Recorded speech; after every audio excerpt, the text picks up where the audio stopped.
आज ही सब्सक्राइब करें और अपने पसंदीदा शोज का आनंद लें। हमारे वहाँ होने की जरूरत ही क्या थी? और फिर वहाँ मेघा मैडम भी तो थी, आपका पूरा परिवार था। आपके पूरे परिवार का क्या मतलब होता है उसु? मुझे तुम भी चाहिए थी।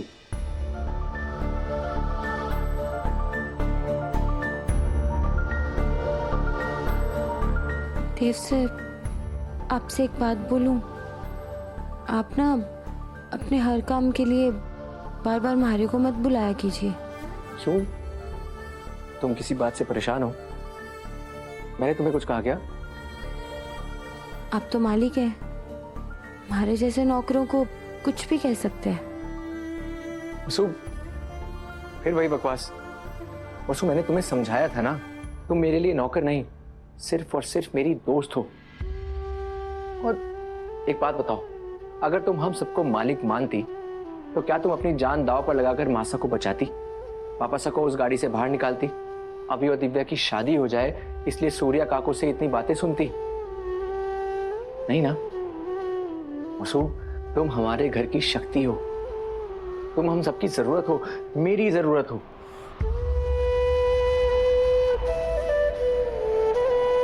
वसु, तुम आसपास होती हो तो सब अच्छा लगता है, नहीं तो तुम्हारे बिना सब कुछ या फिर एक अजीब सी बेचैनी रहती है। तभी तो तुमसे मिले बिना गया तो फ्लाइट भी बोर्ड नहीं कर पाया, और देखो वापस आ गया। मैंने अपनी फ्लाइट की टिकट रीस्केड्यूल करवाई ताकि तुमसे मिलकर पूछ सकूं कि वसु तुम मुझसे मिलने क्यों नहीं आई, क्या चल रहा है तुम्हारे मन में। तो हवाई जहाज की टिकट तो बहुत महंगी होगी ना, आपका नुकसान हो गया होगा ना? अरे दोस्त अगर बातचीत बंद कर दे तो और बड़ा नुकसान होता है। बताओ ना क्या हुआ है? मैं बिल्कुल ठीक हूँ देव सर, हमारे को सच में कुछ ना हुआ है।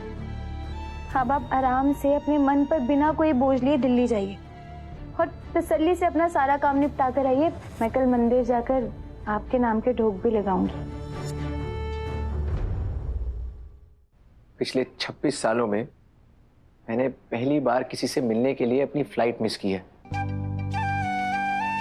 और अपने ही घर में चोरों की तरह छुपते हुए आया हूं, और घर में इस बात की किसी को कोई खबर भी नहीं है। मैं तो यही सोचकर हैरान हूं कि मैंने ये सब कैसे किया।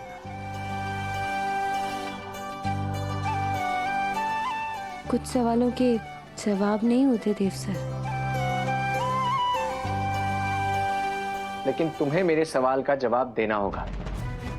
बताओ वसु, तुम्हें क्या हुआ है? तुम किस बात से नाराज हो? मेरी किसी बात से तुम नाराज हो?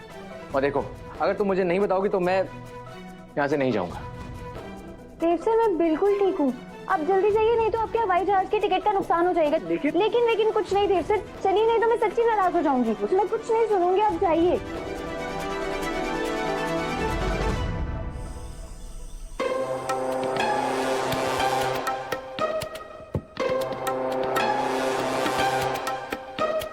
अरे रानी सा का राजा बेटा तो सबके पैर वैर छूकर कब का हवाई अड्डे चला गया था, तो ये वापस यहाँ क्या करने आए हैं, वो भी ऐसे चोरों की तरह।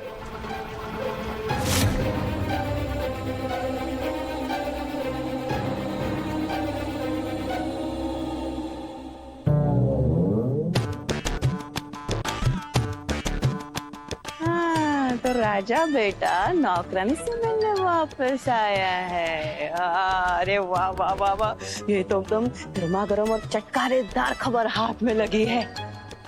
भाभी साहब, आपने बड़े अकड़ के साथ मोरा मुंह काला किया था ना, अब देखना मैं कैसे आपसे इन दोनों तोता मैना का मुंह काला करवाऊंगी।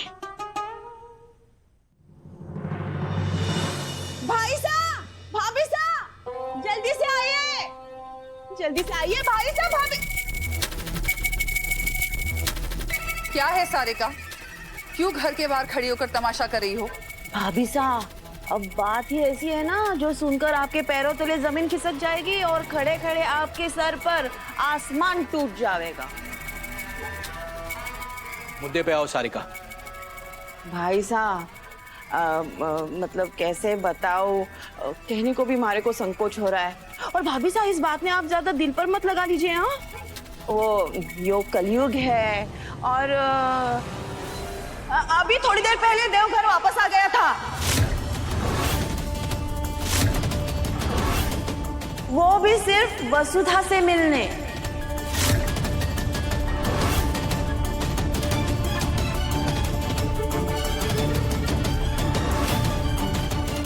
सारिका, हाँ भाभी साहब, अब आप ही ने यो रीत शुरू कर दी है ना कि अगर किसी से गलती हो जावे तो मुंह काला कर दिया जाएगा।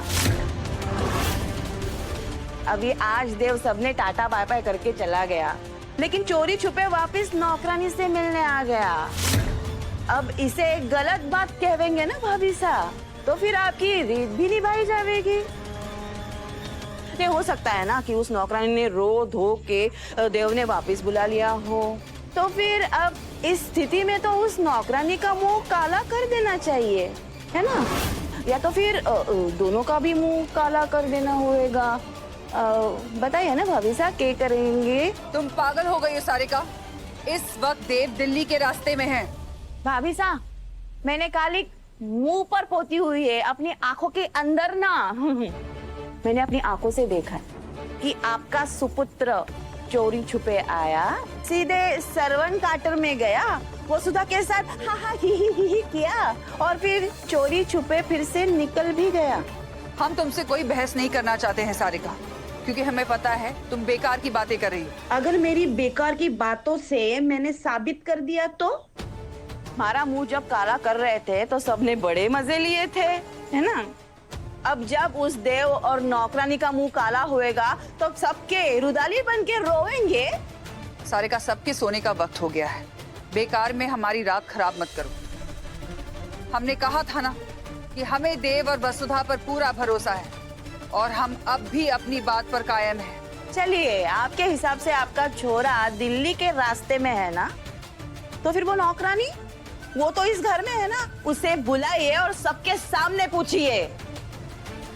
वैसे तो दिन भर देवी हुकुम की भक्ति के गीत गाते रह रहे हैं, तो आज मैं भी देखूं कि देवी के सामने सच बोल पाती है कि ना। सारिका, कोई किसी से सवाल नहीं करेगा। नहीं साहब, वसुधा को बुलवा लीजिए। चंद्रिका, तुम वसु से सवाल करोगी? नहीं साहब, हम वसुधा के सामने ये साबित कर देंगे कि एक बार फिर सारिका गलत है। घर के चारों तरफ सीसीटीवी कैमरास लगे हुए हैं। देवर साहब, सर्वेंट क्वार्टर्स के बाहर सारे सीसीटीवी फुटेज निकलवा दीजिए। आज ये साबित हो ही जाएगा कि हमारा भरोसा सही है या सारिका की बेवकूफी भरी बातें